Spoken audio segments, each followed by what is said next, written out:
So now we'll be talking about the defense perspective for the Carter v. Canada case for Canada. This will be touching on 74 to 148 for the reasons of judgment and what Canada used in order to defend the laws that were in place against the appeal. And we will be addressing each relevant issue of this case slide by slide. So the first relevant issue of this case was the concerns about Section 7. So the main concern was, did Section 241B of the Criminal Code infringe on the appellant's Section 7 rights under the Charter?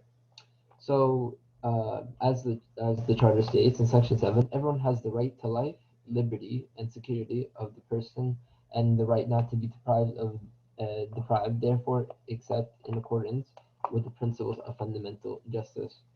So the appellant's main argument was that Section 241B, which was to prevent people from aiding or abetting in someone's suicide, which physicians would obviously do if they wanted doctors to suicide. Um, that it is like that section of the criminal code infringed on their Section 7 rights of the Charter. However, Canada wanted to make Section 241B about the preservation of life, which meant that they basically argued that Section 241B is to protect people and is to not allow people to commit suicide way too early, maybe at a time of weakness, and to not have that option given to them in order to prevent them from doing it too early or at a time of weakness. So another issue that came up is what was considered vulnerable by the courts.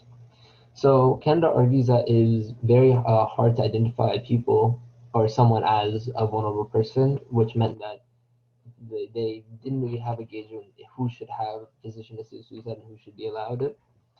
And Canada also asserted that every person could be potentially um, vulnerable from a legislative perspective, which meant that it was very, very hard to uh, categorize people on who should receive it or not.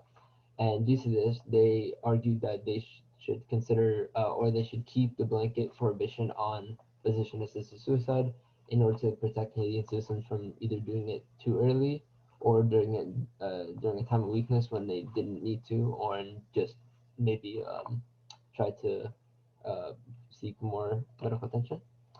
So the risks involved did concern a lot of people. So of course, the risk of physician-assisted suicide is, for one, they were concerned that the patient maybe didn't give proper consent to the physicians, and that the physicians could maybe accidentally harm the patient who seeked doctor's suicide.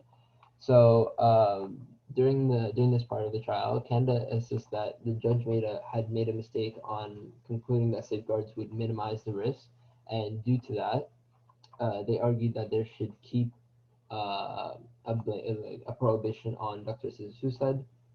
And they also argued that during the case, when they looked at other countries who had doctor's suicide, that trial judge had made a mistake by relying on cultural differences between Canada and the other countries, which basically means that the judge determined that this would not happen in Canada, even if some issues happened in other countries.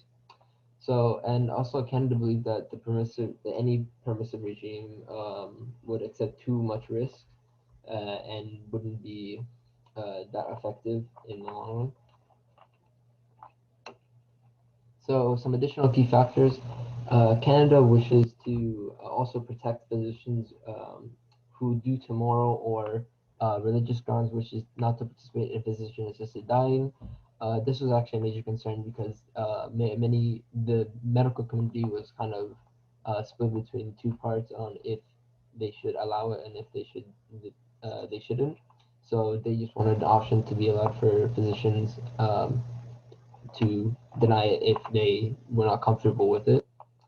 And they also another concern was that Canada considered this a bill that this could cause like maybe a slippery slope, which would mean that this Canada could descend into a country of euthanasia and condone murder, according to them, which means that they would push for more laws that allow doctors to suicide in other scenarios and other circumstances.